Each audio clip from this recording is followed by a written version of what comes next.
Olá, voltamos com o programa Médico da Família. As mudanças climáticas, muito comuns no Brasil devido ao clima tropical, quase sempre trazem consequências para a saúde das pessoas. A incidência de doenças alérgicas respiratórias, como rinite, asma, vem aumentando gradativamente no Brasil. Nos últimos 20 anos, segundo o Ministério da Saúde, este aumento atingiu 40%. E no programa de hoje está aqui com a gente o médico otorrinolaringologista Dr. Pedro Paulo Vidal. Dr. Pedro, mais uma vez, obrigado pela sua presença. Dr. Pedro, quais fatores levam ao desenvolvimento de doenças respiratórias? Existem fatores extrínsecos e intrínsecos ao paciente. Extrínsecos são esses dos quais nós viemos falando. São o clima inadequado, muito seco, com o calor, o uso do ar-condicionado, que não é, o frio não faz mal para ninguém, mas o ar-condicionado tira um pouquinho de umidade que tinha no ar. Então aqui você deveria estar com o umidificador ligado, já que não consegue ficar sem o ar-condicionado. O tabagismo, excesso de antígenos no meio, etc. E os intrínsecos são aqueles da própria pessoa, são ou as alterações anatômicas ou funcionais que levam aos processos infecciosos e inflamatórios ou problemas alérgicos. Doutor, a rinite alérgica, se eu não me engano, é considerada uma das patologias que maior prevalência tem na otorrina. Sem dúvida. Por que isso ocorre tão comumente? Porque aqui para nós, por conta de um clima que é perfeito para o alérgico o ano inteiro, né? Nós temos um período de chuva onde ocorre muita umidade e bolor, que causa alergia. E um período de seca com muita poeira e com muito ácaro, que causam alergia. Então, os que têm tendência a ter problemas alérgicos, que são sensíveis a esses antígenos, têm alergia com frequência. Doutor, e o que é o chamado desvio de septo? Você sabe para que serve o nariz? O nariz serve para aquecer, umidificar e purificar o ar. Quando eu pergunto isso para o paciente fala, é para respirar. Não, se fosse para respirar, a natureza, que é muito sábia, faria um buraquinho aqui, pertinho do pulmão. Todo esse trajeto é para aquecer, umidificar e purificar o ar. A dona de casa, quando vai secar a roupa, o que ela faz? Pendura no varal, porque o vento seca.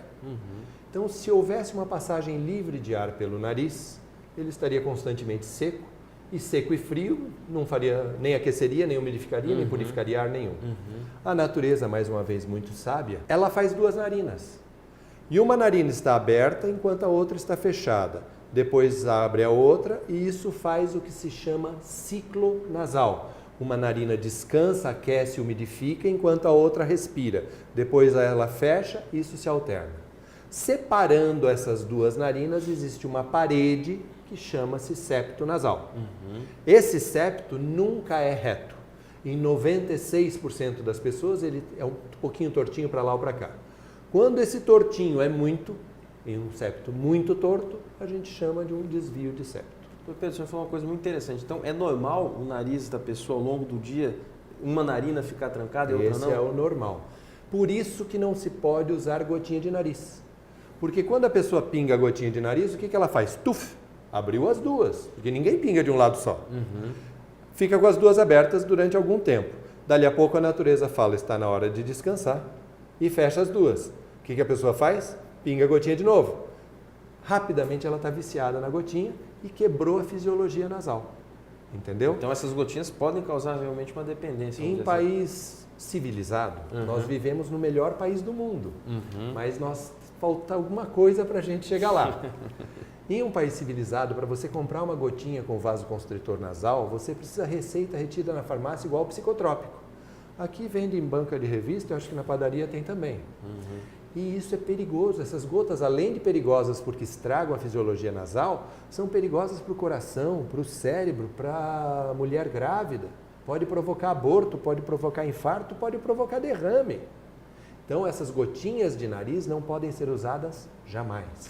Perfeito. Não teria uma indicação, então? Existem situações em que a gente prescreve. Quando eu faço isso, eu falo para o paciente, daqui a tantos dias o senhor me traga o frasquinho que eu vou jogar fora. Senão ele vicia também. Isso que você falou de uma narina abre e outra fecha, a gente observa bem quando está gripado. Você deita de um lado e entope esta narina. Quando você vira do outro, destapa esse e tapa o outro. Isso é o normal. E adenoide? A gente ouve muito aqui, o pessoal, a mãe falando, meu filho tem problema de adenoide e tal. O que é isso, doutor? A adenoide é uma das 8 amígdalas que nós temos na boca. Nós temos 8 amígdalas que formam o anel linfático de Waldeyer, que seria o escudo de proteção de entrada no organismo. Tudo passa ou pelo nariz ou pela boca. A adenoide é uma amígdala, então, que fica atrás do céu da boca, no fundo do nariz. Toda criança tem adenoide. É normal ter adenoide.